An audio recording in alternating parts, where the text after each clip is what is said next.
Sahabat Mistar, berikut Top 5 menghadirkan berita terhangat ke hadapan Anda edisi 7 November 2020. Waspadai penipuan berkedok arisan online, seorang warga Kota Pematang Siantar disidangkan di pengadilan di negeri Medan karena didakwa melakukan penipuan berkedok arisan online. Penipuan tersebut mencapai ratusan juta rupiah.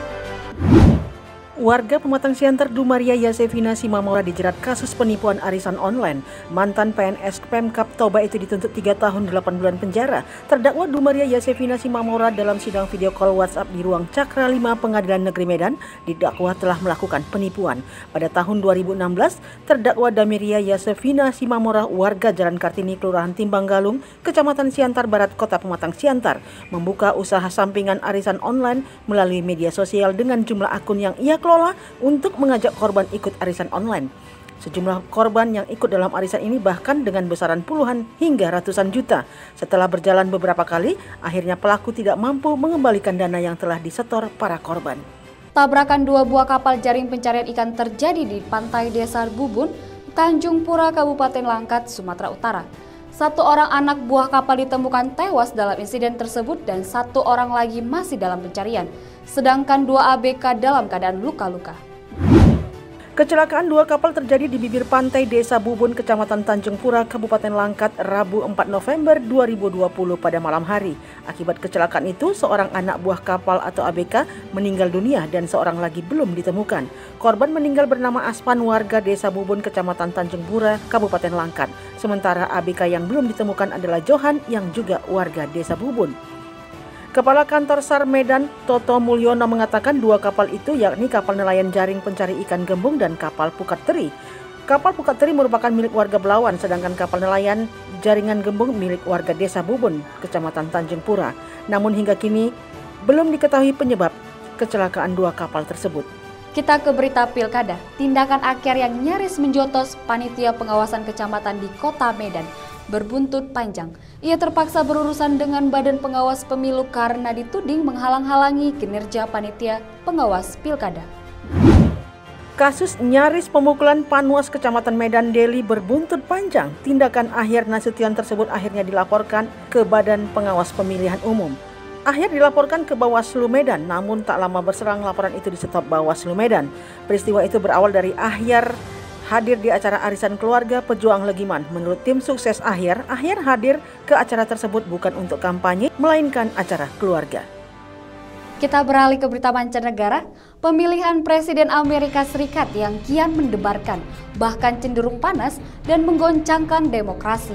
Hasil pemungutan suara sementara Joe Biden dan Donald Trump berlomba merebut wilayah kemenangan. Pemilihan Presiden Amerika Serikat kian ricuh, ribuan orang turun ke jalan untuk memantau penghitungan suara.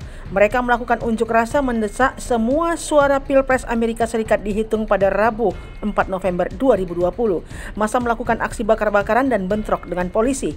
Beberapa di antaranya ditangkap. Insiden itu terjadi tidak lama setelah Presiden Trump memberikan pengumuman akan mengajukan tuntutan hukum di Michigan dan Pennsylvania untuk menghentikan penghitungan suara yang sedang berlangsung, namun tuntutan itu ditolak oleh hakim.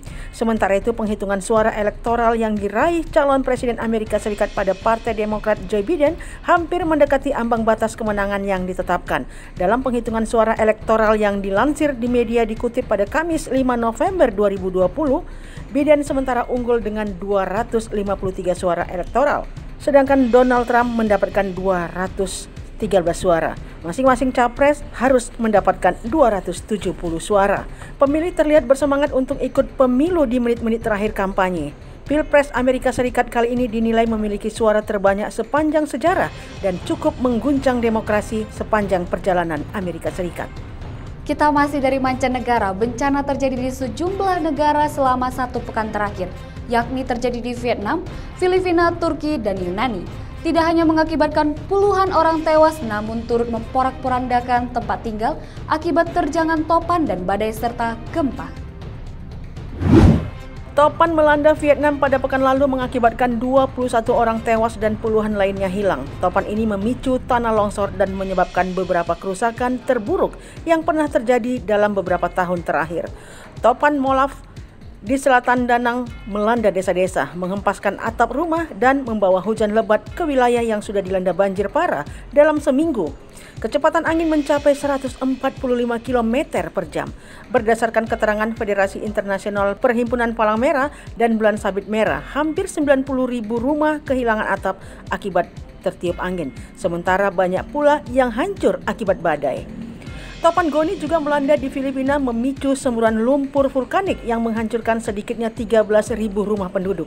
Korban tewas akibat terjangan Topan Goni di Filipina dilaporkan bertambah hingga sedikitnya 16 orang hingga Minggu 1 November 2020. Provinsi Albay, daerah yang paling parah terkena dampak Topan Goni. Penduduk diperingatkan potensi tanah longsor, banjir bandang, gelombang badai hingga 5 meter dan angin kencang. Setelah menghantam daerah pegunungan dan pesisir, Topan Goni secara bertahap melemah meski tetap berpotensi mematikan saat mengarah ke Laut Cina Selatan. Goni menjadi badai topan terkuat yang menghantam Pulau Catanduanes, Filipina. Sementara itu, gempa magnitudo 7 mengguncangkan Turki dan Yunani pada 30 Oktober lalu. Jumlah korban tewas akibat gempa bumi di Laut Angea yang terasa di Turki dan Yunani telah mencapai 102 orang. Sebanyak 100 kematian terjadi di kota Izmir, sebelah barat Turki, sementara 2 lainnya di Pulau Samos, Yunani. Gempa berkekuatan magnitudo 7,0 ini disebut-sebut paling mematikan melanda Turki dalam hampir 1 dekade terakhir. Demikian Top 5 kali ini. Jangan lupa untuk like, comment, and subscribe untuk selalu mendapatkan berita terhangat dari kami. Saya Vanessa Marpaung, sampai jumpa.